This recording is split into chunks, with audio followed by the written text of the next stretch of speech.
Baik, langsung saya ambil alih. Bismillahirrahmanirrahim. Assalamualaikum warahmatullahi wabarakatuh.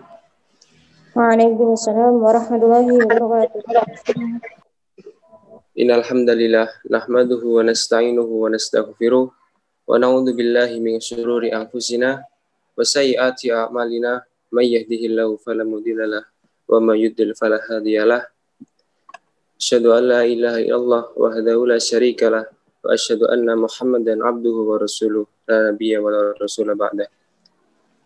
Puji syukur atas kehadirat Allah Subhanahu wa taala yang telah memberikan kita banyak begitu nikmat sehingga kita dapat berkumpul dalam via Zoom untuk acara Grand Opening Mentoring LDK Al-Kahfi UMB.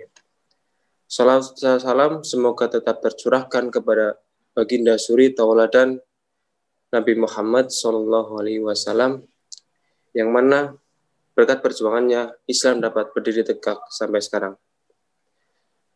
Baik, bagaimana kabar-kabar teman semua? Saya harap semuanya dalam keadaan sehat dan dalam lindungan Allah Subhanahu wa taala.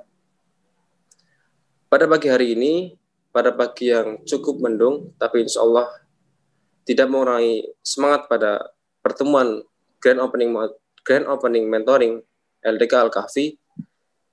Di sini kita akan sama-sama belajar, sama-sama mengkaji tentang kiat sukses ujian di tengah pandemik dan hikmah UAS di balik pandemi.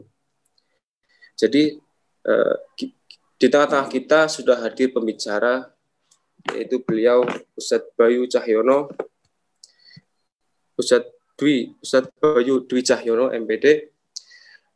Beliau lulusan Pondok Pesantren Modern Darussalam Gontor, kemudian dilanjutkan studi lanjut di Universitas Islam Negeri Sunan Kalijaga, Yogyakarta.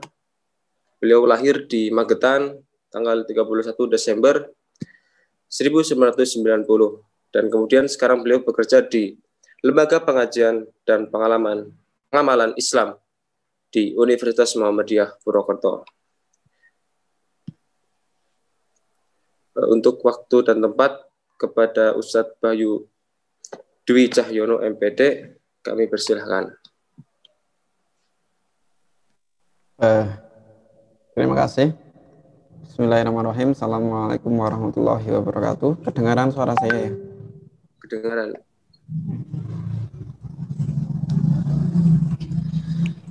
Alhamdulillahilladzi anzala sakinata fi qulubil mu'minin liyazdadu imanan ma'a imanihim. Asyhadu an la ilaha illallah wahdahu la syarikalah wa asyhadu anna Muhammadan abduhu wa rasuluh la nabiyya ba'da. Allahumma sholli ala Muhammad wa ala alihi wa sahbihi ajma'in, amma ba'du.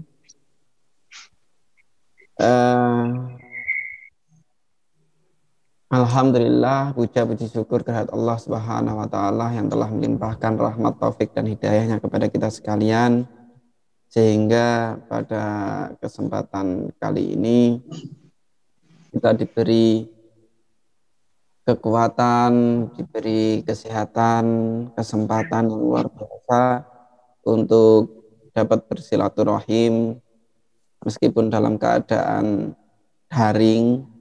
Tapi saya yakin ini tidak mengurangi sedikit pun kehidmatan acara silaturahim kita yang dikemas dalam acara Grand Opening Mentoring LDK Al-Kahfi.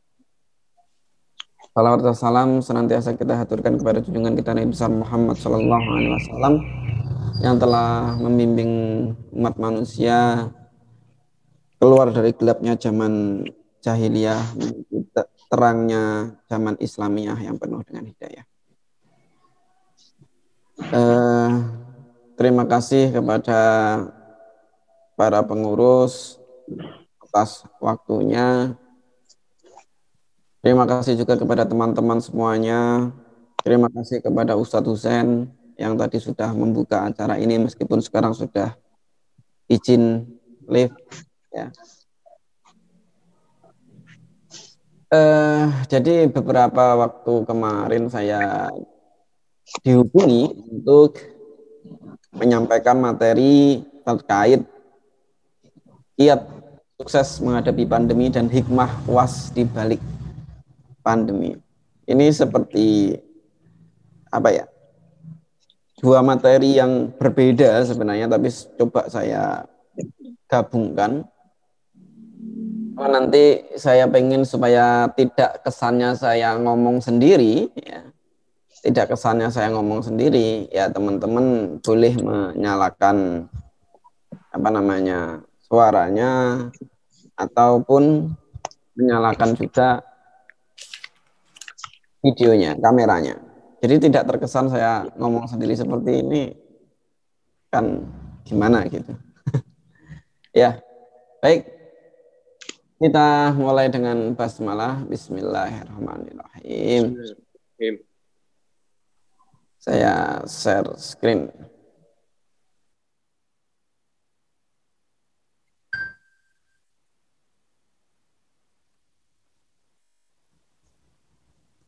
Ya. Ini udah penuh belum ya tampilannya? Udah, ya. Bisa dibaca ya teman-teman? Bisa, Tats. Kiat sukses menghadapi pandemi dan hikmah UAS di balik pandemi. Ini saya suruh menyampaikan bagaimana supaya kalian sukses dan apa hikmah di balik UAS ketika pandemi ini. Nggak tahu apakah kalian tuh menyindir jadwal kalender uji UAS ketika pandemi atau bagaimana. Tapi ya sudah, kita coba untuk menyampaikan ya. Saya mungkin nanti akan lebih fokus kepada ya supaya kenapa kok kita biar sukses ketika dalam keadaan sempit. Nah, dalam keadaan pandemi pun kita harus bisa sukses kayak gitu ya. Saya lebih ke situ aja. Nanti kalau masalah hikmah UASnya di belakangnya. Oke, bismillah. Jadi pertama dasarnya ya, dasar ketika kita itu menghadapi segala sesuatu ini adalah Quran surat At-Taghabun ayat 11. Semua yang terjadi pasti atas izin Allah. Ini udah pasti. Jadi kita hidup, kita lahir, kita jatuh, kita bahagia, kita jatuh cinta, kita mati, itu semuanya karena atas izin Allah. Kalau Allah nggak mengizinkan, nggak akan terjadi. Ini poinnya, dasarnya. Dalam Quran surat At-Taghabun ayat 11 dijelaskan tidak ada suatu musibah pun yang menimpa seorang kecuali dengan izin Allah, dan barang siapa yang beriman, perhatikan, barang siapa yang beriman kepada Allah, niscaya dia akan memberi petunjuk kepada hatinya. Ingat, poinnya adalah barang siapa yang beriman kepada Allah, maka niscaya dia, Allah, akan memberi petunjuk pada hatinya. Hati orang-orang yang beriman. Dan Allah Maha mengetahui segala sesuatu. Oke, ini dasar poinnya. Saya akan bercerita sedikit. Saya tidak perlu menceritakan orang lain, nanti dikira saya mengarang-arang atau bagaimana. Saya akan menceritakan diri saya sendiri. Yang mungkin dari cerita saya, teman-teman nanti bisa mengambil sebuah ibroh, pelajaran, hikmah.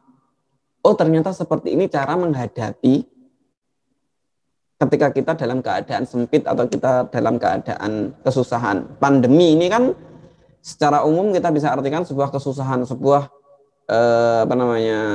kesempitan gitu. Ustadz Bayu menempatkan diri sebagai Ustadz Bayu contoh dari orang yang beriman dong. Terserah teman-teman mengartikannya seperti apa. Tetapi kalau saya menyampaikan orang lain pun juga menunjuk contoh orang lain pun saya khawatir kurang tepat. Jadi saya akan menjadikan saya diri contoh. Ketika pandemi datang, otomatis pekerjaan yang dalam sifatnya offline itu akan lumpuh. Dan ketika saat itu perekonomian pasti akan turun. Ini saya akan cerita pengalaman saya sendiri. Perekonomian pasti akan lumpuh, akan turun. Yang biasanya bisa bekerja jualan makanan, jualan apa dan sebagainya secara offline, akhirnya akan omsetnya berkurang, semuanya akan beralih kepada online, ya kan, dan sebagainya. Nah, ketika pembelajaran pun harus berubah menjadi online, itu tuh sesuatu yang mungkin akan menjadikan apa ya, kesusahan tersendiri bagi orang-orang yang belum siap menghadapi hal tersebut. Alhamdulillah, ketika saat itu pun saya mencoba untuk berpikir bagaimana kita bisa keluar dari masalah ini dalam keadaan pandemi, tapi saya bisa menjelaskan kepada teman-teman seolah-olah kita berhadapan, seolah-olah kita sedang bertemu. Akhirnya muncul alternatif pakai Zoom. Katanya teman-teman kalau pakai Zoom kuotanya lebih berat lah, sinyalnya harus kuat lah. Saya di pelosok desa Ustadz, nggak bisa aktif Zoom sepanjang itu. Ketika kuliah misalkan harus 90 menit, ya 120 menit misalkan. Saya nggak bisa selama itu. Dan bagaimana nanti kalau bertatap muka lewat Zoom dari pagi jam 7 sampai jam 1 sampai jam 3 misalkan. Bagaimana handphone saya nggak kuat dan sebagainya. Saya mencoba untuk membuat media pembelajaran dengan YouTube. Kemudian saya rekam, kemudian saya upload di YouTube. Dan bukan hanya saya isi tentang materi-materi kuliah saya, tetapi juga saya tambahkan materi-materi yang ya berbagi tentang informasi-informasi dunia pendidikan yang saya ketahui. Parenting, Islamic education, parenting dan sebagainya. Saya masukkan di situ. Dan alhamdulillah selama pandemi ternyata tumbuhnya itu luar biasa YouTube-nya. Dan sampai sekarang dalam jangka waktu 3-4 bulan YouTube sudah di ACC AdSense oleh pihak Google, pihak YouTube-nya. Dan tanpa disangka setelah 2 bulan alhamdulillahnya sudah dapat pemasukan dari AdSense YouTube itu sendiri. Nah, ini yang saya maksud, ketika kita percaya segala sesuatu itu datangnya dari Allah, maka Allah yang akan memberikan petunjuk. Ketika kita seperti saya misalkan, biasanya kegiatan saya jualan buku, bazar gitu kan, bazar di Unsud, bazar di UMP dan sebagainya. Tapi karena pandemi nggak bisa mengadakan bazar, nggak bisa jualan buku dan sebagainya. Akhirnya Allah memberikan petunjuk, coba deh di sini bikin YouTube. Ternyata ada jalan di situ yang mengganti penghasilan saya di jualan buku di luar daripada gaji saya di UMP. Ini cerita saya sendiri. Nah, inilah yang dimaksud ketika kita percaya kepada Allah, maka Allah yang akan menuntun kita. Allah yang akan memberikan petunjuk pada hati kita, jalan keluarnya tanpa kita pusing-pusing memikirkannya. Ingat, wasta'inu bis-sabri was sholat. Sabar dan sholat. Namun terkadang kita juga merasa, mengapa sih ujianku seberat ini? Ustaz, aku biasanya kalau lagi nggak masa pandemi, aku bisa kayak gini, bisa kayak gini, bisa gini. Aku bisa ke perpustakaan untuk belajar, aku bisa kerja kelompok, aku bisa ke kelas mendengarkan penjelasan langsung dari dosen. Tapi sekarang saya nggak bisa, saya harus di rumah, saya harus mengeluarkan kuota lebih banyak. Bahkan yang rumahnya di gunung, misalkan saya harus turun gunung untuk mendapatkan sinyal. Gitu ya. Atau yang di dalam kampung harus keluar ke kota untuk mendapatkan sinyal dan sebagainya. Ketika merasa ujiannya seberat itu yang dihadapi, udah pandemi, diputusin cowoknya, diputusin ceweknya, uang jajannya nggak dapet, di rumah disuruh nyapu, ngepel, cuci piring, masak, baru di kamar sedikit diomelin. Karena tingkat kebosanan ketika di rumah saja itu naik. Kemudian mengeluh, ya Allah. Ingat, Allah tidak membebani orang itu melainkan sesuai dengan kesanggupannya. Ketika Allah memberikan cobaan seperti ini pada umat manusia, kepada kita, Allah pasti tahu kita bisa melaluinya. Yuk, bisa yuk. Kita bisa. Bila tertimpa musibah, dan berikanlah berita gembira kepada orang-orang yang bersabar, yaitu orang-orang yang apabila ditimpa musibah, mereka mengucapkan inna lillahi wa inna ilaihi raji'un. Apapun musibahnya. Ingat, seorang ulama pernah berkata seperti ini. Ketika kita bersedekah, yang benar adalah bukan ini adalah uangku saya sedekahkan, enggak, tetapi ini adalah uang dari Allah dan saya akan kembalikan di jalan Allah. Karena segala sesuatu sebenarnya di dunia ini adalah milik Allah. Nah, itulah kenapa ketika ada orang yang meninggal, selalu kita ucapkan inna lillahi wa inna ilaihi raji'un. Karena pada kenyataannya tubuh kita bukan milik kita. Sejatinya bukan milik kita.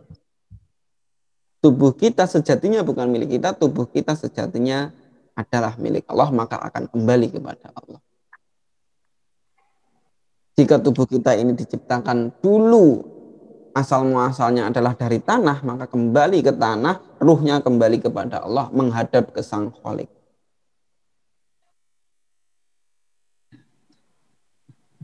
Maka kita sebutkan di situ. Ketika penghasilan berkurang, inna lillahi wa inna ilaihi raji'un. Ketika kita nggak bisa bertemu dengan rekan, nggak bisa bertemu dengan kawan-kawan untuk berdiskusi keilmuan, nggak bisa ketemu dengan guru-guru, para dosen untuk menimba ilmu secara langsung. Inna lillahi wa inna ilaihi raji'un.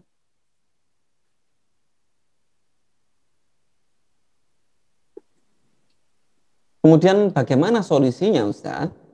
Tadi sudah saya jelaskan di awal. Ya ayyuhalladzina amanu sta'inu bis-sabri was-shalah.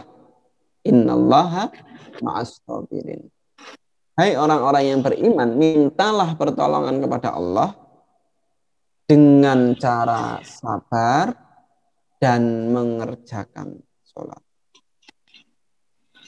Artinya adalah terkadang kita itu tidak disuruh untuk pusing-pusing mencari jalan keluarnya. Enggak. Kita tuh enggak disuruh untuk pusing-pusing memikirkan nanti bagaimana. Enggak. Kita cukup sholat dan sabar. Allah yang akan membukakan pintu jalan keluarnya. Sesederhana itu hidup. Sesederhana itu hidup. Anda, kita sudah bersabar belum? Apa kita masih terus mengeluh? Kita sudah sholat belum? Apa jangan-jangan sholat kita masih bolong-bolong, lambat-lambat? Kita evaluasi di sini.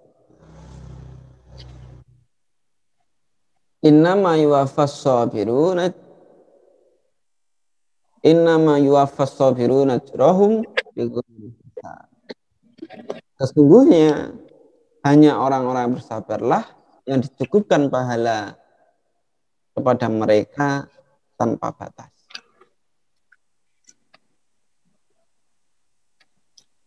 Sabar. Setiap orang pasti mengalami kesulitan masing-masing. Tingkat kesulitannya masing-masing. Tugas kita apa? Sabar. Saat uang jajannya berkurang, sabar. Saat di rumah tuh aku tuh nggak bisa loh, Ustaz, kalau fokus untuk mengerjakan makalah itu lagi mana baru ngetik terus kemudian orang tua, depan rumah disapu. Akhirnya saya nyapu, Ustaz.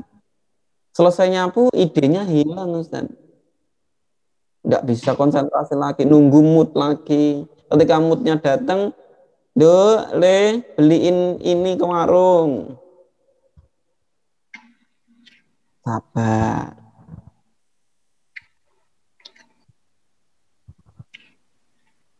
Ustaz, gimana nih Ustaz? Saya nggak semangat Ustaz kalau belajar itu tanpa melihat dia. Dia adalah salah satu penyemangatku untuk menuntut ilmu. Sabar. Salah satu, kita harus sabar. Orang yang bersabar maka akan dicukupkan pahala mereka tanpa batas.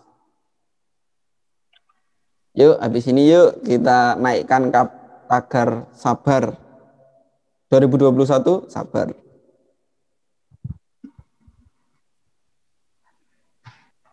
Tapi ingat, sabar saja tidak cukup. Sabar bukan berarti kita itu terus pasrah dengan keadaan. Ya sudah deh. Karena emang kayak gini ya udah deh. Rebahan aja. Yuk kita rebahan yuk untuk membuat sebuah perubahan yuk. Banyak kan meme yang berseliweran kayak gitu. Dulu pahlawan-pahlawan kita harus perang, turun ke medan perang untuk berjuang. Kita hanya untuk di rumah saja untuk berjuang, rebahan saja untuk berjuang. Tidak cukup sampai situ. Innallaha la yughayyiru ma biqaumin hatta yughayyiru ma bi anfusihim. Sesungguhnya Allah tidak akan mengubah keadaan suatu kaum sampai mereka mau mengubah apa yang ada pada dirinya sendiri.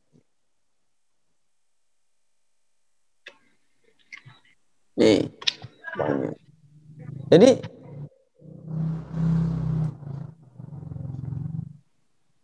kalau keadaannya itu adalah kita sempit seperti ini, aku skripsi, aku lagi banyak tugas, ini aku lagi UAS nih, bentar lagi UAS nih, besok Senin nih aku UAS nih. Tapi gimana Ustaz? PSBB lagi Banyumas Raya, nggak boleh keluar di rumah aja. Ini gimana Ustaz? Saya UAS harus gimana? Ingat, di mana ada kemauan, di situ ada jalan. Di mana ada semangat, di situ ada jalan. Innallaha la yughayyiru ma biqaumin. Allah tidak akan merubah. Kalau kamu tidak ada usaha, ya kamu akan gitu-gitu aja. Ya udah deh. Emang nggak bisa belajar kok, ya nggak usah belajar. Lah gimana mau ke perpustakaan nggak bisa? Ya kan bisa kita cari e-book yang relevan dengan keilmuan materi kuliah kita. Kita bisa nyari perpustakaan digital. Kita bisa mencari keilmuan-keilmuan dari YouTube, Google, dan dimanapun itu. Orang itu akan menemukan apa yang dia cari dimanapun dia berada. Ada sebuah kisah kayak gini. Suatu ketika ada ulama yang ditanya, Ustadz, ternyata di Arab itu pelacurnya, pekerja seks komersialnya di Arab itu pakai jilbab, pakai cadar. Kemudian ustadznya, loh iya tak? Iya Ustaz, kemarin saya ke sana nemuinnya kayak gitu. Oh, saya kemarin ke Amerika, di sana nggak ada yang namanya pelacur. Di Amerika itu nggak ada yang namanya PSK. Di sana orangnya baik-baik aja. Masa Ustaz? Iya, saya kemarin ke sana dan nggak menemukan pelacur, nggak menemukan PSK. Kenapa? Karena setiap orang akan menemukan apa yang dia cari. Lah kalau kamu ke Arab, kamu ke Saudi Arabia, kok yang dicari pelacur, ya temunya pelacur. Kamu ke LDK cuma nyari ikhwan-ikhwan yang siap untuk mengimami kamu di masa depan, ya dapatnya ya ikhwan itu saja. Ilmunya bisa jadi nggak dapat.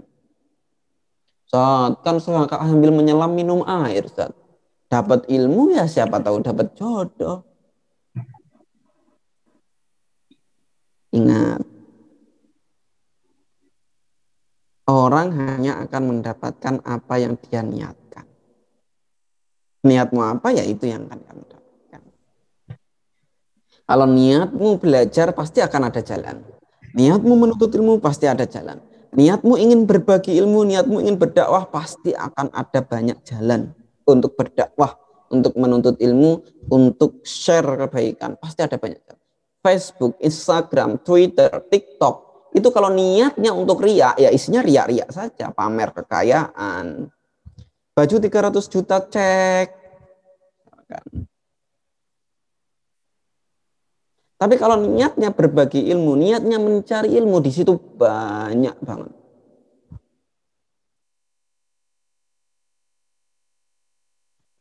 Nih. Jadi Allah tidak akan merubah nasib seseorang kalau dia sendiri tidak mau merubahnya. Yuk berubah yuk. Selanjutnya, bagaimana cara merubahnya? Yang pertama, dengan manajemen waktu.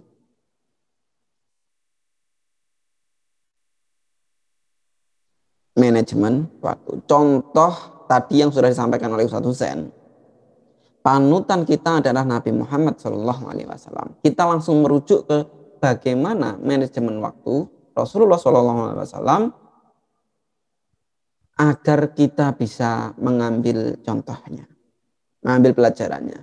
Nih rahasia manajemen waktu Rasulullah SAW. Yang pertama kita ambil dari atas dulu. Sholat fardu. Sholat fardu menjadi salah satu patokan yang ideal untuk membagi waktu dalam kegiatan sehari-hari. Pagi jam 4 bangun, persiapan sholat subuh. Setiap jam 4 bangun kamu persiapan sholat subuh, hari itu akan terasa lebih panjang. Kamu akan melewati hari itu akan lebih tenang. Akan penuh dengan petunjuk-petunjuk. Akan lebih siap menghadapi harimu. Habis sholat subuh kemudian ngeces imannya dengan baca Al-Quran. Setelah itu olahraga, berjemur, mandi, bersih-bersih, masak, belajar. Sampai sholat zuhur. Allahu Akbar, sholat zuhur. Istirahat, ngeces otaknya, merefresh otaknya. Hiburan dulu, keluar dulu, lihat-lihat udara. Sapu-sapu dulu, makan siang dulu. Sempat-sempat baca Quran sebentar, 1 ayat, 2 ayat. Tenangkan hati. Tidur 15 menit. Nanti jam 1 mulai lagi, belajar lagi. Sampai sholat asar. Habis sholat asar, sore olahraga, bersih-bersih rumah. Mandi. Mandi setengah 5, jam 5 masih ada waktu, nunggu sholat maghrib, baca Quran. Habis itu sholat maghrib, menjelang sambil menunggu waktu isya, bisa baca Quran dulu. Bisa membaca kitab-kitab yang meningkatkan wawasan agama kita. Atau membaca buku apa saja. 6:30 makan. Jam 7 isya sholat. Setelah sholat isya, yang mau belajar lagi silakan, mau family time juga boleh, quality time dengan familynya juga boleh. Setelah itu istirahat, jangan bergadang. Kalau kita mengikuti rute sholat itu menjadi patokan jadwal kehidupan kita sehari-hari, insya Allah semuanya lancar, semuanya tenang, semuanya aman. Kemudian pola pikir investasi. Maksudnya apa? Melakukan manajemen waktu secara perlahan, persiapan semuanya dimulai dari hal yang terkecil. Siapkan. Seperti saat ini, ketika saya dimintai untuk mengisi materi pada kesempatan pagi hari ini, saya sudah menyiapkan dari kemarin, dari 1 hari kemarin, sebelum ini. Saya siapkan materinya, nanti ini yang akan saya sampaikan. Supaya teman-teman ketika pandemi bukan hanya rebahan, tapi justru bisa memberikan sebuah perubahan. Yuk, kita ganti rebahan menjadi sebuah perubahan. Pola pikirnya dirubah, manajemen waktunya. Ada sebuah mahfuzat yang baik sekali. Baidatul yaumi khairum min dajajatil ghad. Telur hari ini itu jauh lebih baik daripada ayam besok pagi. Jadi kalau saat ini kamu bisa mengerjakan meskipun itu hal kecil, nggak usah nunggu besok. Masih sedikit ini, besok aja deh. Gampang ini mah. Ya kalau besok kita masih hidup, ya kalau besok kita masih sempat, ya kalau besok kita masih senggang, ya kalau besok kita masih sehat. Ya dikit-dikit kerjakan aja sekarang. Sekarang ada tugas sedikit ya langsung dikerjakan. Biar nggak menumpuk. Biar tidak terjadi sedikit demi sedikit, lama-lama jadi bukit, itu kamu terapkan dalam tugas-tugas kamu. Karena sudah jadi bukit, males. Kalau sedikit datangnya males, sudah banyak lebih males lagi. Kemudian produktivitas waktu. Jangan pernah biarkan waktu berlalu secara percuma. Dalam istilah Arab kita sering mendengar, al-waktu asmanu minad dhahab. Waktu itu lebih mahal daripada emas. Lebih mahal, bukan seperti emas. Kalau dalam dunia barat kan kita mendengar time is money. Waktu itu adalah uang. Tapi kalau di dunia Arab, di Islam, itu waktu atman, lebih mahal, lebih berharga daripada emas itu sendiri. Seperti ini, daripada kalian nonton konten-konten prank di YouTube, nonton Baim wong bagi-bagi duit sama orang miskin, ya itu baik sih, tapi ya jangan terseringan juga. Kemudian nonton Tan Boy Kun makan yang banyak itu, terus nonton Magdalena keliling-keliling makan pentol yang besar dikasih sambal yang banyak. Ya kita coba nonton yang lebih baik, lebih memberikan kita informasi yang lebih edukatif. Loh, tadi itu kan untuk meningkatkan nafsu makan saya, Ustaz. Ya nggak apa-apa, kan saya tidak melarangnya. Ustaz tahu banget ya tahu. Kan YouTuber. Bukan melarang, tetapi harus porsinya yang tepat. Siapa tahu Ustaz Bayu, siapa bilang Ustaz Bayu nggak nonton. Pagi kayak gitu jadwalnya ngecek pertandingan semalam. Oh, Barcelona menang 4-0 lawan Grenada. Oh, kemarin MU kalah lawan Manchester City. Nonton, tapi kan nggak bergadang semalam. Cukup melihat highlight-nya di pagi hari. Sama saja kan, poinnya kan informasinya. Malamnya untuk apa? Malam nonton Real Madrid sama Barcelona aja bisa, masa tahajud nggak bisa. Nah ini produktivitas waktu. Seperti ini misalkan, saya nggak sambil memberi materi kepada teman-teman, saya rekam, saya share ke YouTube sekalian untuk berbagi kepada yang lain. Nah ini produktivitas. Kalau teman-teman lihat podcastnya Deddy Corbuzier, di belakangnya Deddy Corbuzier itu ada tulisan don't be busy but be productive. Jangan jadi orang sibuk, tetapi jadilah orang yang produktif. Karena yang sibuk belum tentu produktif. Yang produktif biasanya sibuk, tapi sibuknya menghasilkan. Banyak di antara kita itu sibuk, tapi tidak produktif. Kayaknya tuh waktunya tuh habis, tapi nggak menghasilkan apa-apa. Waktunya tuh kayaknya habis, kayak kurang, 24 jam kurang. Tapi nggak pernah menghasilkan, aku nggak menghasilkan apa-apa. Waktu kuota aku hilang percuma. Karena apa? Tidak produktif. Hanya sibuk. Sibuk mikirin dia yang nggak pernah mikirin kamu. Mantap. Selanjutnya, memanfaatkan waktu. Jagalah olehmu 5 perkara sebelum datangnya 5 perkara. Tadi sudah saya jelaskan. Hidupmu sebelum matimu. Ya kan? Sempatmu sebelum sempitmu. Ya kan? Sehatmu sebelum sakitmu. Kayamu sebelum miskinmu. Mudamu sebelum tuamu. Semuanya dijaga. Mumpung masih muda. Tadi Ustadz Husain katanya bilang, ini nggak apa-apa sedikit. Oh, saya bilang ini nggak sedikit. Oh, ini saya lihat ada sampai 40 lebih kan. Kader berapa kader? Pengurus, kader berapa?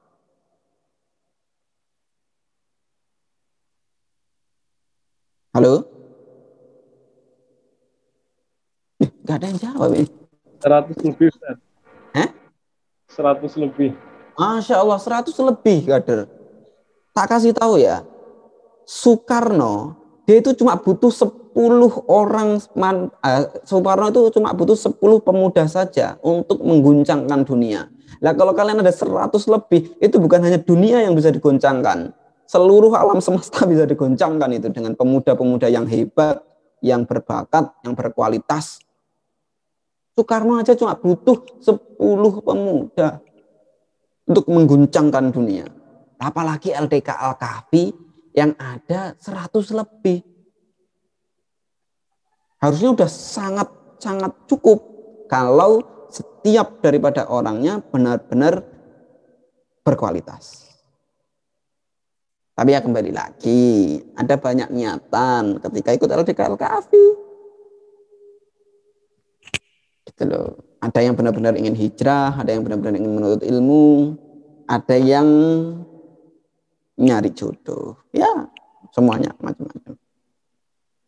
Kemudian ada jauhi sikap menunda. Tadi sudah saya sebutkan. Nggak usah nanti-nanti deh. Sekarang. Sekarang yuk. Udah banyak berapa yuk tadi. Yuk, bisa yuk. Yuk, semangat yuk. Yuk, sekarang yuk. Yuk. Cekatan. Bersegera, tapi tidak bergesa-gesa. Segera lakukan, tapi nggak perlu tergesa-gesa. Tadi loh, dipersiapkan secara matang. Dan yang terakhir, evaluasi. Teman-teman pernah berpikir nggak apa hikmahnya kita ada kajian mingguan di Muhammadiyah, apalagi di sini ada mentoring setiap mingguan. Kalau orang Muslim secara general ada sholat Jumat seminggu sekali, sepekan sekali itu ada sholat Jumat. Untuk apa? Untuk evaluasi, untuk merefresh diri, untuk coba menelaah sepekan ini, seminggu ini saya itu sudah apa saja. Saya lebih baik daripada minggu kemarin atau enggak? Semuanya dikasih kesempatan untuk mengevaluasi diri. Maka dievaluasi. Sempatkan setiap mau tidur, ya. Setiap mau tidur sempatkan 5 menit aja. Ketika kamu mau tidur jangan mainan HP. Kamu itu kalau mau tidur malah buka HP, buka Instagram, scrolling mantan. Aduh, itu yang bikin kamu nggak bisa tidur. Jam 1 baru tidur, jam 2 baru tidur, galau-galauan, dengerin lagu, nangis di pojokan, besok pagi sholat subuhnya kesiangan.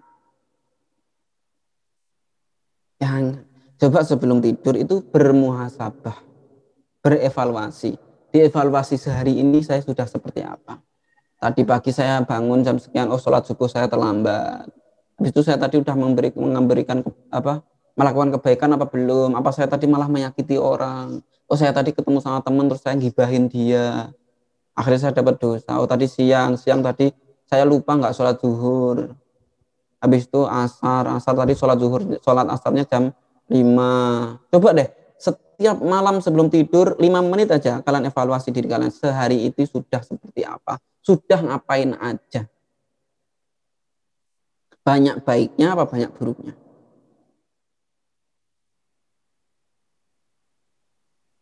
Selanjutnya, selain kunci sukses ini adalah manajemen waktu, kemudian ada yang perlu kita pahami, ada 2 kenikmatan yang banyak manusia tertipu, yaitu nikmat sehat dan waktu senggang. Ini adalah nikmat yang kadang kita lupa. Kadang kita suka melupakannya. Sehat itu mahal loh. Sehat itu mahal loh. Coba tanya teman-teman kalian yang sakit itu. Berapa biayanya ketika di rumah sakit? Oksigen yang kita hirup itu gratis, itu murah loh. Sehat itu. Tapi kalau sakit, Beli oksigen ditabung itu berapa? Itu ada anak farmasi di sini, anak-anak kesehatan. Berapa harga oksigen satu tabung itu? Masya Allah. Subhanallah. Mahal sehat itu. Maka perlu kita syukuri. Nikmat sehat dan waktu senggang. Banyak waktu senggang, jangan terus kemudian kita habiskan dengan rebahan aja. Yuk, misalkan di rumah, mumpung banyak waktu di rumah. Ada cerita sangat luar biasa sekali kemarin saya lihat. Saya lupa di Facebook atau di Instagram, tapi itu beritanya lumayan valid sih. Jadi ada seorang remaja putri yang dia memanfaatkan masa lockdown ketika pandemi itu 3 bulan untuk menghafal 30 juz. Luar biasa. Luar biasa. Jadi dia memanfaatkan lockdown di rumah selama 3 bulan itu untuk menghafalkan 30 juz Al-Quran. Luar biasa. Produktif sekali itu. Kalian manfaatkan di situ.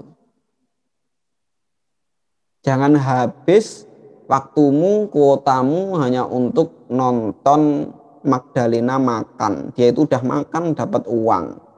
Next Carlos makan. Dia udah makan dapat uang. Raffi Ahmad pamer kekayaan. Dia udah kaya tambah mbok kasih AdSense tambah kaya.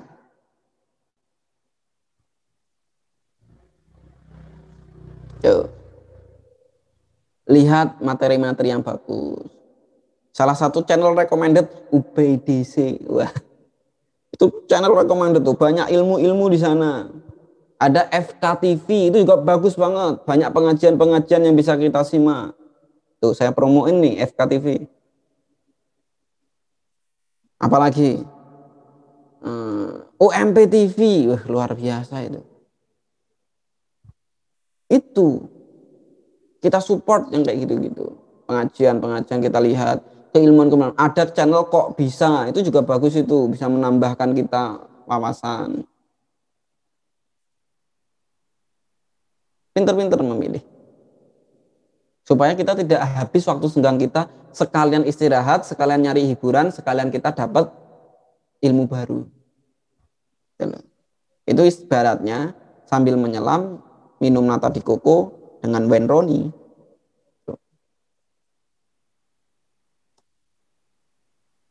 Kemudian ada strategi. Tadi udah dijelaskan sama Ustadz Husain. Berapa banyak kelompok kecil itu menang melawan kelompok yang besar biidnillah, karena izin Allah. Berapa banyak kebaikan yang tidak terorganisir kalah oleh kejahatan yang terorganisir dengan baik. Sudah disampaikan juga tadi sama Pak Husain. Ternyata saya sama Ustadz Husain itu ada keterikatan batin gitu ya. Jadi sama gitu materinya. Materinya juga sama. Strateginya yang bagus. LDK Al-Kahfi dengan 100 orang kader, kalau dikemas dengan baik, diorganisir dengan baik, bekerja dengan optimal, berkualitas, insya Allah bisa mengalahkan organisasi-organisasi lain yang justru mungkin dia nggak jahat ya, ya kurang berdakwah lah. Maka ya harus bisa. Pasti menang dengan strategi yang baik. Teman-teman pun juga seperti itu. Ketika teman-teman itu bisa memasang strategi, oh ini nih, besok Senin ini UTS, besok Senin ini saya UAS nih. Hari ini hari Ahad kan. Pagi saya harus ngikutin pengajian. Habis dengan dapat pengajian tuh biasanya semangatnya menggebu-gebu. Habis itu aku langsung harus menyusun rencana nih, bikin jadwal kegiatan sehari-hari, hari jam sekian segini, sekian. Saya itu termasuk orang seperti itu. Jadi saya tulis nih pagi jam sekian nanti harus seperti ini, jam sekian harus ini, jam sekian harus ini. Seperti itu dulu waktu masih muda. Sekarang sudah makin tua, untuk mengepaskan waktu itu kadang agak nggak pas. Contoh kayak gini, ini tadi kan undangannya jam 7.30 ya. Jam 7.30 tet saya udah join Zoom. Waktu itu tadi baru 3 orang. Bahkan panitia tak bilang, link Zoom-nya mana? Jam setengah 7 pas, setengah 7, setengah 8 pas. Link Zoom-nya mana? Panitia bilang, maaf Ustadz 10 menit lagi. Saya tipe orang yang tepat waktu. Nggak menunda-nunda. Undangan setengah 8 tet datang. Mulai. Jangan ditunda-tunda.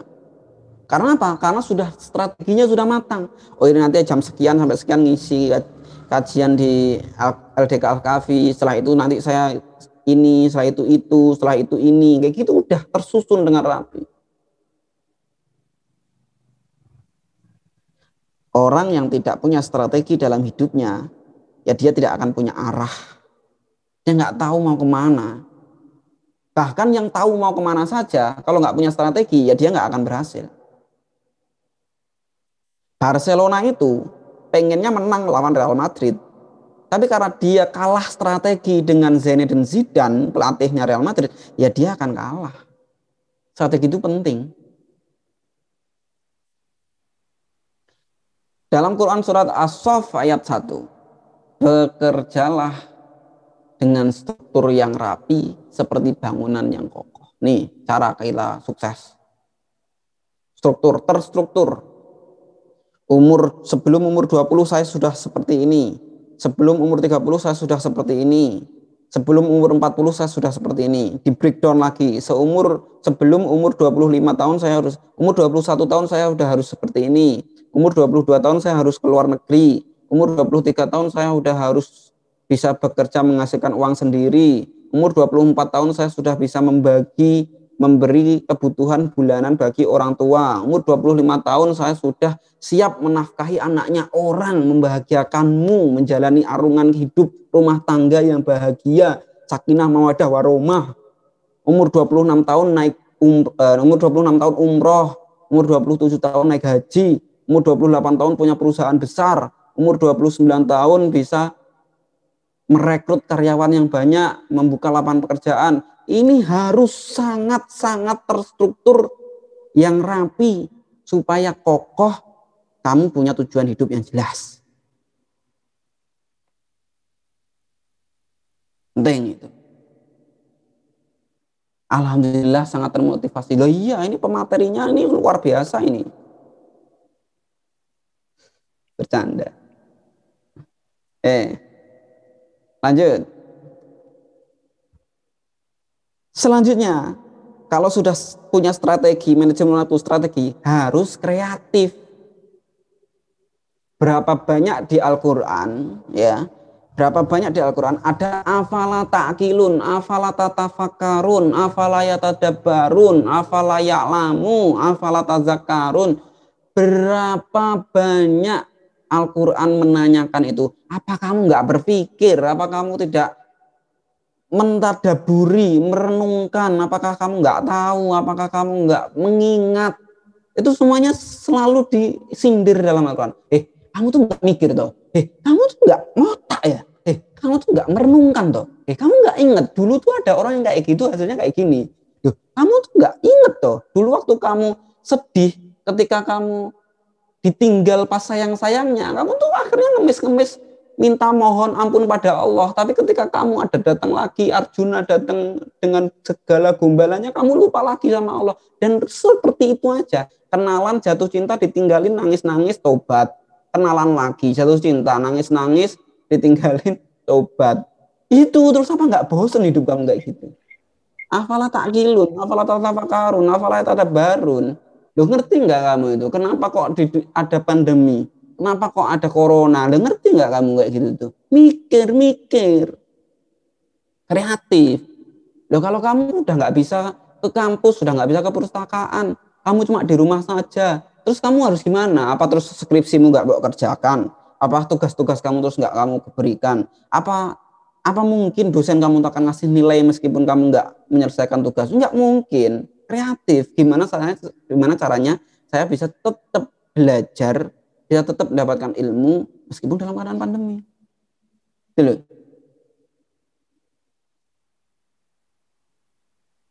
Ya. Kreatif. punya ide kreatif.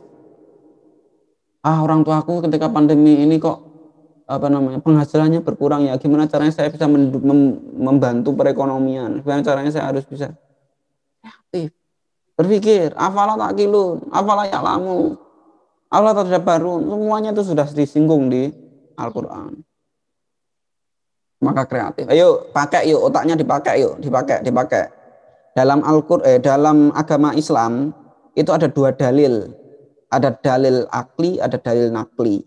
Dalil nakli itu adalah dalil Al-Quran, nakli. Nah, dalil akli itu adalah otak kita nih. Otak ini termasuk sebuah mukjizat, sebuah karunia yang sangat luar biasa yang diberikan Allah kepada kita. Maka perlu kita syukuri dengan cara apa? Menggunakannya, mengasahnya, mengisinya. Gitu loh. Maka jangan biarkan otak kita itu terus nganggur gak kepake. Pak, males aku nginget-nginget, tak simpen aja di Google Drive. Lah otakmu buat apa? Males Pak, aku nulis tak ini aja deh. Males Pak, aku menghafalkan, tak tulis aja, tak catat aja. Lah otaknya buat apa? Otak kita itu jauh lebih hebat daripada prosesor komputer. Loh.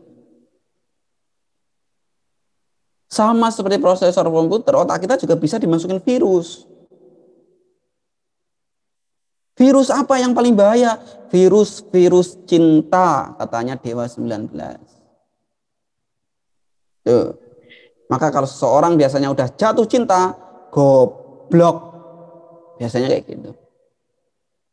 Udah tahu disakiti, masih terus saja sayang. Goblok. Karena apa?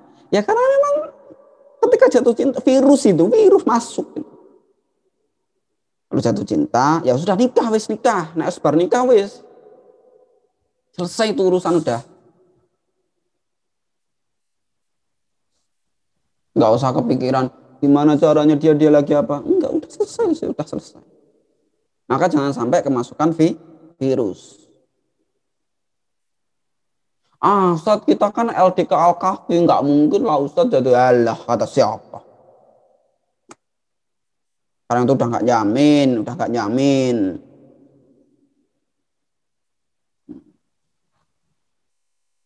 Maka kita harus benar-benar hati-hati. Watawassaw bil haq, watawassaw bis sabis. Nggak ada jaminan Ustadz Bayu akan terus menjadi Ustadz sampai besok, nggak ada jaminan. Kita hanya bisa berusaha, berikhtiar, berdoa semoga kita selalu dalam keadaan baik. Makanya setiap sholat kita mengucapkan ihdinas siratal mustaqim. Nggak ada orang yang baik dia akan terus jadi orang baik, nggak ada jaminan.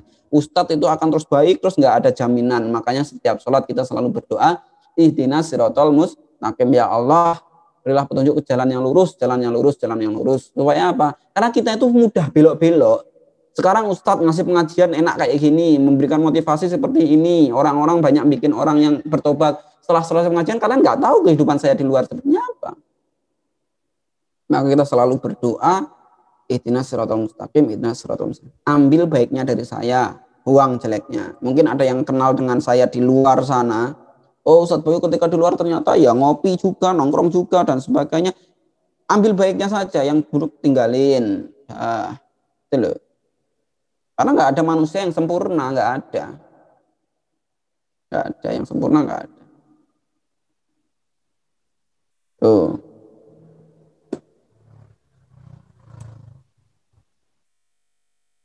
Maka nanti kalau mencari pasangan, nggak usah nyari yang sempurna. Carilah yang bisa membuat kamu menjadi sempurna berdua. Ini penutup. Ingat, bersama kesulitan itu pasti ada kemudahan. Inna ma'al usri yusra. Itu pasti. Setiap kesulitan yang terjadi, apapun wujud dan bentuknya selalu ada kemudahan.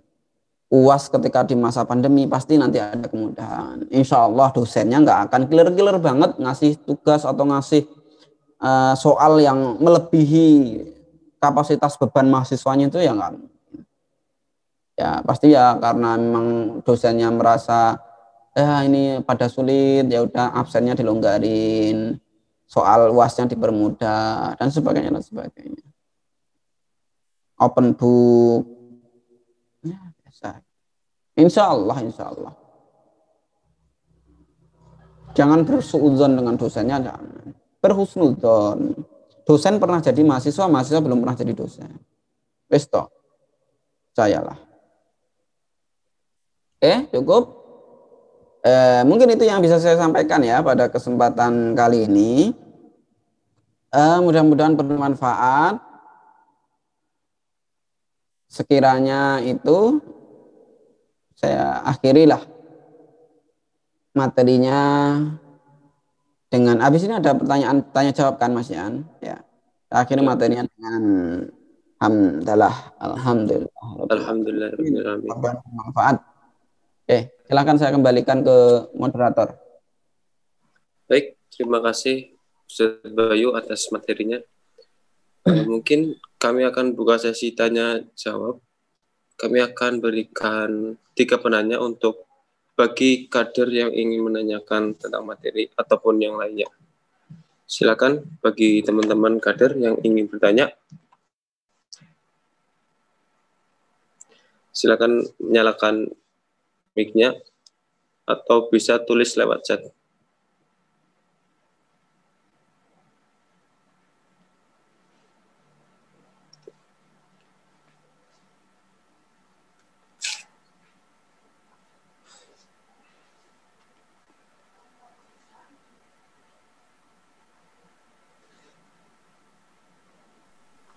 Ya nggak usah dipaksa ya. Kalau emang nggak ada ya nggak apa-apa. Itu namanya perhatian dengan ustadznya supaya. Oke. Izin bertanya boleh? Yang merangkai kata-kata Ustadz. Kata-kata. Oh ya, dari mungkin itu ada yang bertanya dari Dari pengurus. Pengurus nggak apa-apa ya? Iya. Nggak apa-apa. Ya. Izin bertanya Ustaz Bayu tentang kan kita ingin sebagai seorang manusia ya ingin waktunya itu produktif, tapi kadang tuh udah banyak tugas, ya tugasnya bagus-bagus. Cuma kenapa malah jadi ibadahnya tuh kayak berkurang gitu Ustaz. Pengennya ibadahnya tetap tapi produktif yang target dunianya juga dapat gitu. Itu gimana ya Ustaz? Atau ada doanya atau apa gitu? Terima kasih Ustaz Bayu. Oke, sami-sami. Langsung aja ya, langsung saya tanggapi ya supaya saya nggak lupa. Nanti boleh dari sudah tunggu saja. Saya ulang lagi. Gimana tadi ya? Pertanyaannya lebih spesifik lagi. Pertanyaannya lebih simpel aja. Gimana?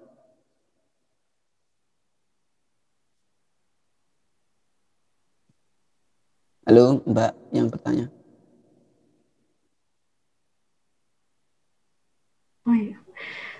Itu Ustaz, gimana caranya produktif tapi ibadahnya nggak berkurang? Oke. Bagaimana supaya produktif dalam arti duniawi, tetapi akhiratnya, maksudnya ibadahnya, kualitas ibadahnya juga tidak berkurang gitu ya? Mbak siapa tadi namanya? Pengurus Catur Fadilah, Mbak Catur. Gini ya, dalam Al-Quran kita sudah tahu ya, sudah dikasih tahu. Kita ini mengerjakan kegiatan di duniawi itu pun bisa dinilai ibadah. Contoh, seorang bapak dia bekerja mencari nafkah, menjadi tukang becak, menjadi petani, menjadi tukang tambal ban, menjadi dosen, menjadi dokter, menjadi fotografer, menjadi apapun itu, kalau diniatkan lillahi ta'ala mencari nafkah untuk keluarganya itu udah dapat pahala. Jadi ketika mbaknya mengerjakan suatu duniawi dengan tujuan lillahi ta'ala, ibadah, duniawinya dapat dan pekerjaan yang kamu kerjakan itu dihitung pahala. Itu yang pertama. Jadi sebenarnya misalkan nih mbaknya, saya tuh pengen aktif di LDK Al-Kafi gitu, pengen aktif banget di organisasi, tapi nanti saya sholatnya misalkan ya Bukan sholatnya, jangan sholat. Kalau sholatnya nggak bisa ditawar ya. Misalkan nak penambahan bacaan Al-Quran saya jadi berkurang, saya kurang bisa menghafal Quran. Nah itu perlu di-manage waktunya. Makanya gini, kan kita dikasih waktu 24 jam nih, ya 24 jam. Dan aturan sehatnya nih, ketika anak yang sudah dewasa, manusia dewasa itu tidur cukup 4 sampai 6 jam. Kalau kesehatan untuk pencegahan corona itu 7 jam. Kita ambil 5 jam aja rata-rata kita tidur itu cukup. Maksimal 6 jam lah. 6 jam itu tidur cukup. 24 jam dikurangi 6 jam. Itu ketemunya ada 18 jam kita hidup. Itu sangat-sangat cukup. Asalkan kita bekerja dengan kualitas manajemen waktu yang baik. Contohnya apa? Misalkan kamu pengen aktif di dunia, aktif dalam kegiatan duniawi dan juga aktif ya enggak, kalau kita ngomong doanya apa? Ya doa supaya dimudahkan urusan dunia dan urusan dunia di akhirat. Ya biasanya sih kita sering mendengar Allahumma sahil umurona itu. Dan kalau yang spesifik doa dari Al-Qur'an saya kurang tahu sih. Coba nanti yang tahu bisa teman-teman berbagi. Cuman kalau saya sendiri itu bisa kita usahakan dengan apa? Mengontrol waktu kita. Misalkan nih, saya kan gini deh, habis subuh, sholat subuh itu kan selesai jam 4:30. Nah, ya 4:30 selesai gitu kan. Sholat subuh 4:30. Dari 5:30 sampai 5:30 itu kan ada waktu senggang. Bisa dibuat untuk menambah hafalan Quran. Kan nggak mungkin kamu rapat LDK Al-Kahfi jam 4:30 pagi, kan nggak mungkin banget gitu loh. Jadi ada waktu-waktu yang sebenarnya sudah disiapkan untuk kamu. Tinggal kitanya bisa membaginya apa enggak gitu. Ya kan kalau misalnya produktif duniawi paling jam berapa sih? Jam 7 sampai siang kan. Nah, makanya dalam Al-Quran dijelaskan, dan kami jadikan malam itu untuk istirahat, selimut bagimu, dan kami jadikan siang itu hamparan yang luas untuk kamu bekerja di atasnya kan gitu. Terus jelas siang itu untuk bekerja, malam untuk istirahat. Jangan kebalik. Kebanyakan kita kan kebalik. Rapat organisasi jam 9 malam, pulang jam 11, jam 12. Lah waktu tidurmu kapan? Waktu sholat tahajudmu kapan? Kalau kamu tidur jam 11, jam 12, pasti nggak bisa bangun jam 2, jam 3 itu nggak mungkin bisa bangun. Kamu bisa bangun jam 2, jam 3 kalau tidurnya sebelum jam 9. Dan sebenarnya jam tidur alami kita itu sudah teratur. Makanya setiap jam 9 lebih pasti kita udah ngantuk sebenarnya. Cuma masalahnya kita paksa hidup, kita paksa untuk melihat handphone, kita paksa untuk scroll Instagram, Twitter, dan sebagainya. Akhirnya kita nggak ngantuk. Padahal sebenarnya udah ada indikasi jam 9 itu udah ngantuk. Tidur aja. Nanti pasti kalau kalian tidur jam 9, jam 2, jam 3 pasti bangun. Pasti bangun. Pasti ngelilir. Nggak mungkin nggak ngelilir, itu pasti. Masalahnya ketika kalian ngelilir, itu kalian milih untuk bangun apa lanjut tarik selimut. Kadang tuh kita ngelilir jam 2, jam 3, nggak bangun ngambil wudhu, tapi bangun nyari selimut, tidur lagi, ya sama aja. Itu namanya kamu kalah dengan hawa nafsu kamu sendiri gitu loh. Ya, yuk sing kuat, waktunya diatur sendiri, harus lawan. Jihad yang paling besar adalah jihad melawan hawa nafsu kita sendiri. Pengennya rebahan, pengennya tidur, pengennya ya enak, tapi apa itu baik buat kita? Ya gitu ya. Ya kita harus kontrol diri kita sendiri. Langsung bismillah, Afan izin bertanya Ustaz dari Lailati Nur Rahma. Bagaimana guys cara untuk memancing kreativitas karena terkadang masih sering terhenti di tengah jalan. Untuk memancing kreativitas, teman-teman harus sering membaca referensi, sering-sering membaca buku. Membaca buku itu mencerdaskan. Membaca buku itu membuat imajinasi kita itu lebih berkembang. Membaca buku, membaca Al-Quran. Orang yang membaca Al-Quran habis subuh itu tuh otaknya lebih cemerlang. Percaya, coba aja 1 bulan aja kamu praktekkan. Baca Quran setelah habis subuh. Itu tuh luar biasa sekali itu. Cobaan. Ketika kamu, ini contoh ya. Memancing kreativitas, ini contoh. dulu waktu viral-viralnya novelnya Dilan 91, Dilan 92 dan sebagainya, itu kan ada 3 novel atau 4 novel ya itu yang rinci ya, seri 4 novel apa 3 novel lupa saya. Sebelum film Dilan keluar, saya itu baca penuh itu, baca sampai habis itu. 4 atau 3 novel saya lupa. 3 seri apa 4 seri saya lupa. Nah, ketika saya membaca novel Dilan itu tuh saya tuh punya bayangan sendiri yang bagus tentang Dilan, tentang Milia, tentang teman-temannya. Tapi ketika Dilan itu muncul dalam bentuk visual audio yang tampil di bioskop, pemerannya Iqbal Ramadan, itu tuh kayak hancur imajinasiku. Udah hilang. Udah nggak seperti apa yang saya bangun ketika membaca buku. Sama kayak kasusnya ayat-ayat cinta yang pertama. Tahun berapa itu ayat-ayat cinta. Ketika saya membaca ayat-ayat cinta yang pertama itu benar-benar bisa mendapatkan feel-nya. Membangun sebuah imajinasi, membangun sebuah gambaran yang otak saya yang merangkai. Tapi ketika aku menonton Mas Fahri dengan Aisyah yang dalam bentuk itu visual film itu jadi kayak ya udah hilang. Maka membaca, banyak-banyak baca apa saja. Karena dengan baca itu memancing kreativitasnya. Baca referensi apapun itu. Ya ditambah dengan nonton YouTube juga boleh, berdiskusi juga boleh, berdiskusi dengan teman-teman yang sudah berpengalaman luas dan sebagainya. Teman-teman kalau pernah mendengar kayak gini, experience the best teacher, pengalaman itu adalah sebaik-baiknya guru. Bukan harus pengalaman kita sendiri, bisa jadi pengalaman orang lain. Noh pacaran, putus, nangis, noh pacaran, hamil, dolar nikah. Pengalaman yang seperti itu tidak perlu kita alami dulu, baru kita bisa mengambil pelajaran. Cukup kita mengambil pelajaran dari pengalamannya orang lain. Gitu loh. Sudah tahu teman kamu nangis-nangis ketika pacaran, ketika putus. Terus kamu, aku kan belum pernah merasakan pacaran dulu, harus nunggu kamu nangis-nangis dulu. Harus kamu nunggu ditinggal pas sayang-sayangnya dulu. Enggak harus, lihat aja teman kamu itu udah. Cukup pengalaman orang-orang sekitar kamu, kamu jadikan guru kamu. Gitu loh. Itulah kenapa orang tua itu lebih banyak ngomel-ngomel ke kalian. Karena apa? Orang tua lebih banyak pengalamannya. Biar kamu tidak seperti orang tua. Gitu loh. Nih, dengarkan nih. Jadi marah-marah kan saya pagi-pagi ini. Enggak marah-marah. Ini motivasi. Menyemangati. Oke.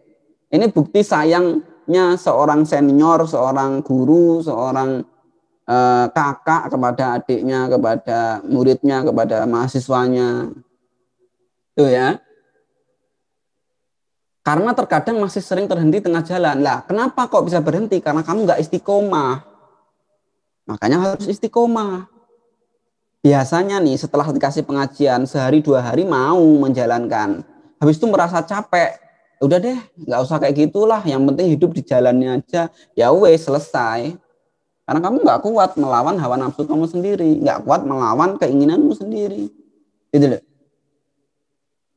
Akhirnya apa? Akhirnya ya wes. Ya memang capek, namanya istiqomah itu ya capek, letih, ngantuk. Istiqomah itu ya kayak gitu. Kalau nggak mau capek, letih, ngantuk, istirahat, dah tidur. Nah itu, nggak berat itu.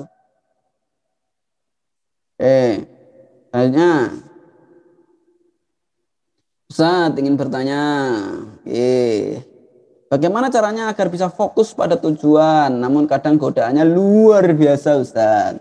Mohon iya. Ya wajar. Di usia-usia teman-teman 20 sampai umur 18 sampai 23, 24 itu masa-masa pencarian jati diri sih memang. Jadi ya itu hal yang wajar kalau melihat temennya sukses bisnis online, pengen ikut bisnis online. Lihat temennya sukses jadi YouTuber, pengen jadi YouTuber. Lihat temennya nikah muda, sukses nikah muda, ingin nikah muda, itu biasanya. Makanya setiap kita harus punya tujuan hidup masing-masing. Kita harus mengenal diri kita sendiri. Man lam ya'rif nafsahu lam ya'rif rabbahu. Orang yang nggak mengenal dirinya sendiri, dia nggak akan mengenal Tuhannya. Maka kenali dulu dirimu. Kamu itu orangnya seperti apa sih? Apakah kamu itu orangnya itu pendiam, apakah kamu orang itu nggak suka kebisingan, apakah kamu orangnya itu mandiri. Kenali dulu diri kamu. Coba habis ini kamu catat nih. Namanya siapa? Misalkan Lina Nur Hanifah misalkan. Saya itu orangnya seperti ini. Tujuan hidup saya adalah seperti ini. Bikin wish list. Ya, dibikin dan harus tercapai. Umur 21 tahun saya harus seperti ini. Umur 20, bikin kayak gitu. Supaya apa? Fokus. Supaya tertarget. Tapi kan ada tuh yang akan melawan dengan omongan kayak gini. Ustaz, hidup itu ya dijalani aja. Nggak usah ini deh Ustaz, nggak usah terlalu kayak gitu, keras-keras kayak gitu. Ingat, dalam Quran dijelaskan, seandainya kamu tahu apa yang terjadi, kamu akan lebih banyak menangisnya daripada kamu lebih banyak ketawanya. Ingat itu. Karena kita nggak tahu aja, makanya kita sering banyak ketawanya daripada kita nangisnya. Kalian tahu, ngerasa nggak? Siapa yang mengira rektor kita, Dr. Anjar, rektor kesayangan kita, rektor ini, meninggalkan kita begitu cepat? Nggak ada yang tahu. Nggak ada yang tahu. Beliau sehat, beliau sosok yang luar biasa, intelektual, cerdas, dan begitu cepatnya meninggalkan. Nggak ada yang tahu, nggak ada yang tahu. Nih, makanya. Tuh. Maka nggak usah bilang hidup itu dijalani aja. Orang yang hubungannya dijalani aja nggak mau, digantung, apalagi hidup. Yuk pacaran yuk. Kita mau kemana, nikah apa enggak? Ya udah, yang penting jalanin aja. Nggak ada tujuan yang jelas, ya ngapain? Tinggalkan orang kayak gitu. Pindah yuk, lanjut. Izin bertanya Ustaz, bagaimana sih cara kita untuk menjaga hati dari tipu-tipu duniawi? Ya. Jagalah hati, jangan kau kotori. Jagalah hati, lentera hidup ini. Ini ya. Gimana cara menjaga hati supaya tidak tertipu? Ini. Tadi sebenarnya sudah saya jelaskan ayatnya di awal. Orang yang beriman kepada Allah, dia akan diberikan petunjuk. Perbaiki imannya, perbaiki tauhidnya, dasarnya. Kalau udah dekat sama Allah, Allah tidak akan ridho hamba yang disayanginya, yang dicintainya terjerumus, nggak akan ridho. Pasti Allah yang akan menolong kita. Kalau kita sayang Allah, Allah sayang kita. Intan surullah yang surukum. Kalau kita menolong Allah, Allah akan menolong kita. Tujuan hidup kita itu Allah.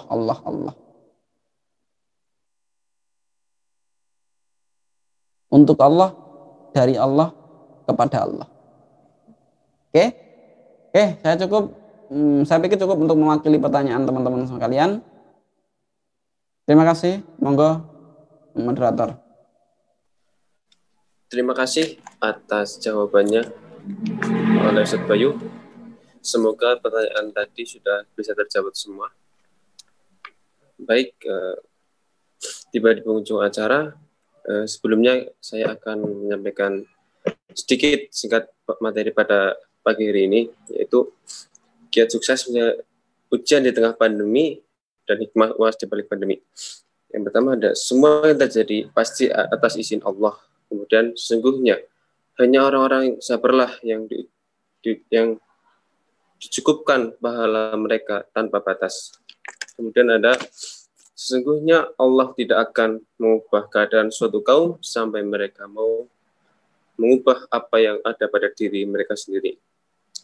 Kemudian ada manajemen waktu, rahasia Rasulullah SAW.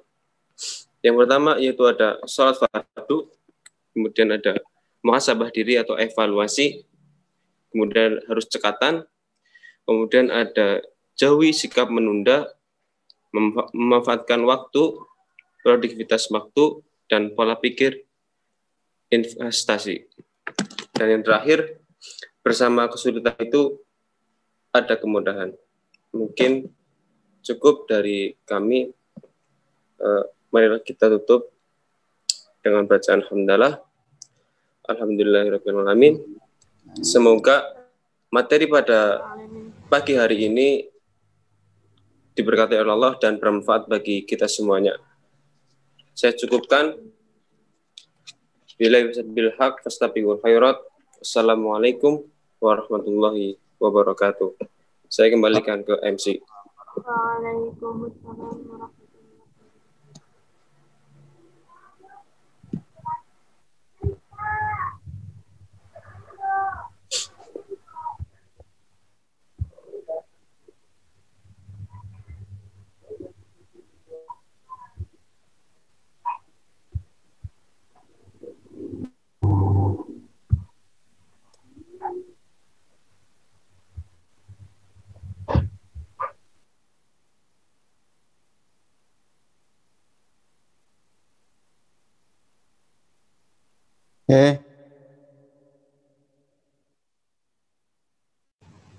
Afwan Ustadz, kita ada sesi foto dulu di Zoom.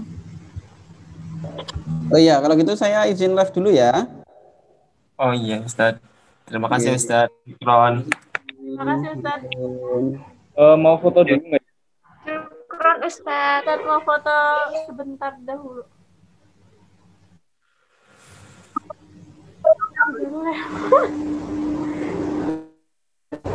Ya, keluar. Ustadznya sudah keluar, mungkin kita foto bareng kader dulu ya. Silakan dari teman-teman pengurus dan kader bisa menghidupkan kameranya.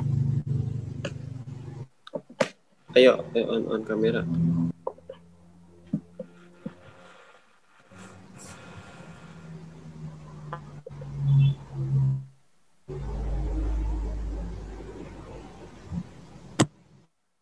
Udah?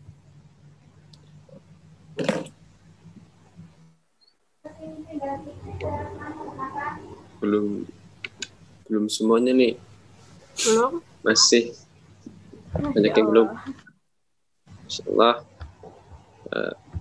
Fahmi Al-Kausar, masyaallah.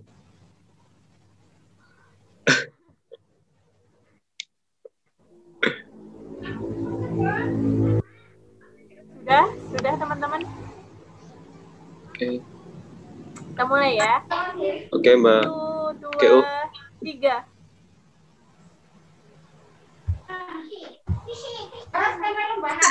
Kemana?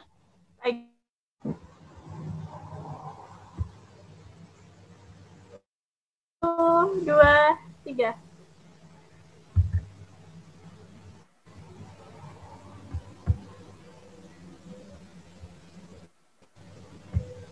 Mau jargon dulu nggak? Jargon LDK. Mungkin bisa Boleh, dipimpin boleh. oleh ini ketum dari Ilyas, mungkin bisa di.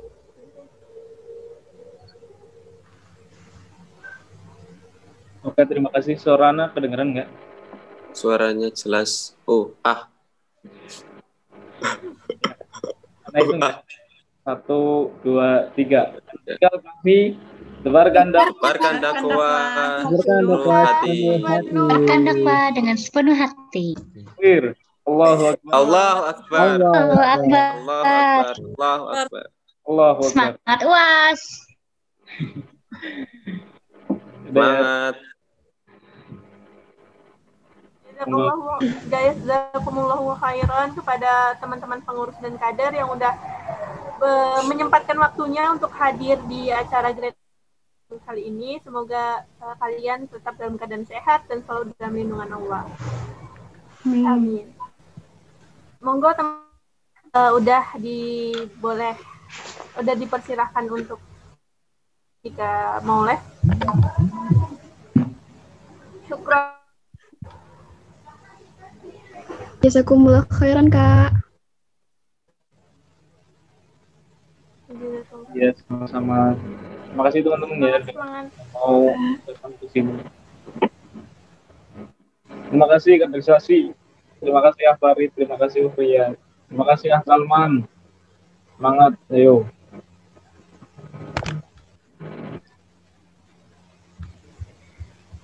Mbak, nggak ada pertanyaan, Mbak, tentang mentoring.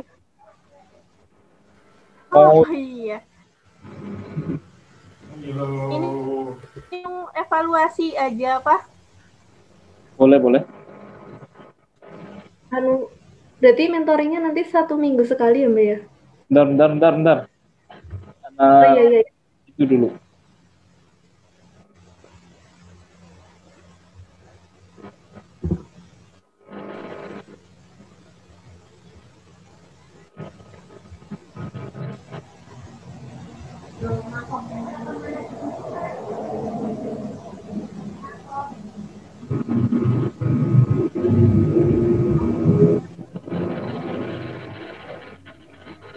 Udah.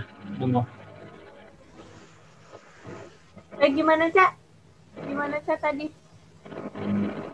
Gak ada penjelasan singkat kayak seputar mentoringnya nanti mau gimana gitu, nggak ada Mbak? Tadi sebenarnya pas sambutan udah disampaikan jadi terkait mentoring, insya Allah kita mulai lagi setelah mungkin kan